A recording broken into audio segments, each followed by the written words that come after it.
اعوذ باللہ من الشیطان الرجیم بسم اللہ الرحمن الرحیم یا ایہا النبی، اے نبی صلی اللہ علیہ وسلم، قل لازواجک، اپنی بیویوں سے فرما دیجئے، ان کنتن تردن الحیات الدنیا، اگر تم دنیا کی زندگی چاہتی ہو، وزینتا، اور اس کی خوبصورتی، فتعالینا، پس آؤ، امتعکن، میں تمہیں سامان دوں، فائدہ دوں، واسرحکن سراحا جمیلا، اور تمہیں اچھی طرح رخصت کر دوں۔ وَإِن كُنتُنَّ تُرِدْنَ اللَّهَ وَرَسُولَهُ، اگر تم اللہ اور اس کے رسول کو چاہتی ہو، وَالدَّارَ الْآخِرَةَ، اور آخرت کے گھر کو، فَإِنَّ اللَّهَ أَعَدَّ لِلْمُحْسِنَاتِ، پس بے شک اللہ نے تیار کیا نیکی کرنے والیوں کے لیے، منکن، تم میں سے، اجر عظیما، بہت بڑا اجر۔ یا نساء النبی، اے نبی کی بیویو، من یات منکن بفاحشۃ مبینہ، جو کوئی آئے تم میں سے واضح کھلی بے حیائی کے ساتھ، یضاعف لها العذاب ضعفین، اس کو دگنا عذاب دیا جائے گا، وکان ذلک علی اللہ یسیرا، یہ اللہ پہ بڑا ہی آسان ہے۔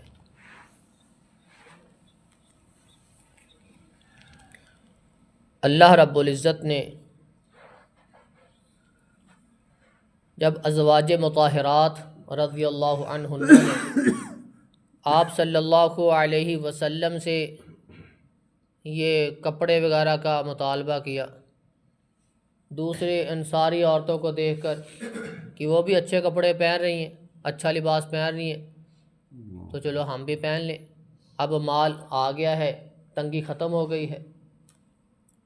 جب رسول صلی اللہ علیہ وسلم کہ ہاں انہوں نے یہ مطالبہ کیا کہ ہمیں بھی یہ نئے کپڑے وغیرہ چاہیے، دنیا کی زینت چاہیے، رسول اللہ صلی اللہ علیہ وسلم بہت پریشان ہوئے کہ انہوں نے کیسا مطالبہ کر دیا۔ ازواج مطہرات اور مطالبہ کیسا ہے دنیا داری کا، پریشان ہو گئے، یہ کیا ہو گیا۔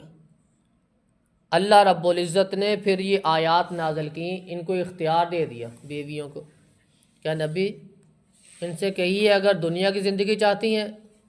اس کی زیب و زینت چاہتی ہیں تو پھر لے لو، میں تمہیں فارغ کر دیتا ہوں۔ اگر اللہ اور رسول کو چاہتی ہیں تو پھر ان کے لیے اجر بھی بہت زیادہ ہے، جو یہ چاہتی ہیں وہ کر لیں۔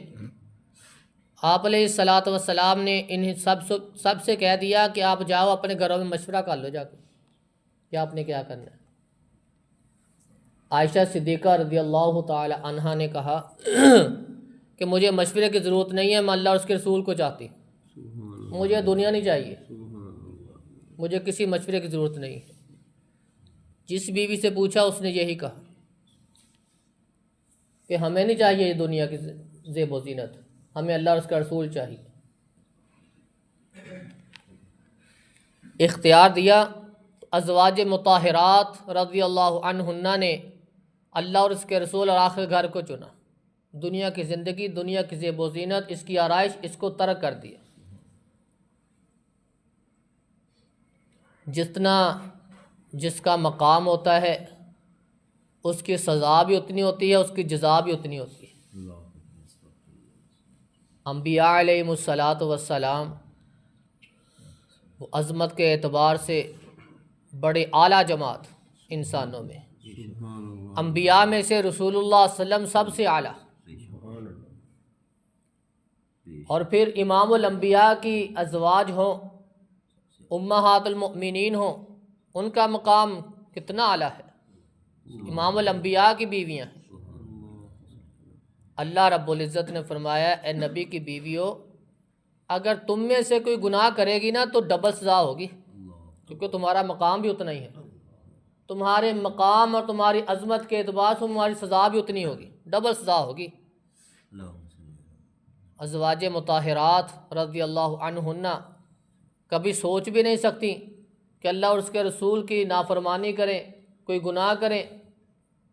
لیکن اللہ رب العزت نے یہ قانون رکھ دیا کہ جو جتنا اونچا ہوگا اس کی سزا بھی اتنی ہوگی۔ یا نساء النبی من یاتی منکن بفاحشۃ مبینہ یضاعف لها العذاب ضعفین، اسے ڈبل سزا دی جائے گی۔ وکان ذلک اللہ یسیرا، یہ اللہ پہ بڑا آسان ہے۔ اللہ رب العزت نے یہ ازواج مطہرات کو مخاطب کیا، لیکن آنے والے قیامت تک کے لیے سب کے لیے سبق دے دیا کہ جو جیسے عہدے پہ ہوگا اس کو ویسی سزا دی جائے، تاکہ اس کو پتہ چلے کہ میں اپنے عہدے کا ناجائز فائدہ اٹھا رہا ہوں۔ اللہ رب العزت سے دعا ہے کہ اللہ رب العزت ہمیں اللہ اور اس کا رسول اور آخرت کا گھر جو ہے اس کے لیے ہر وقت تیار رہنا چاہیے،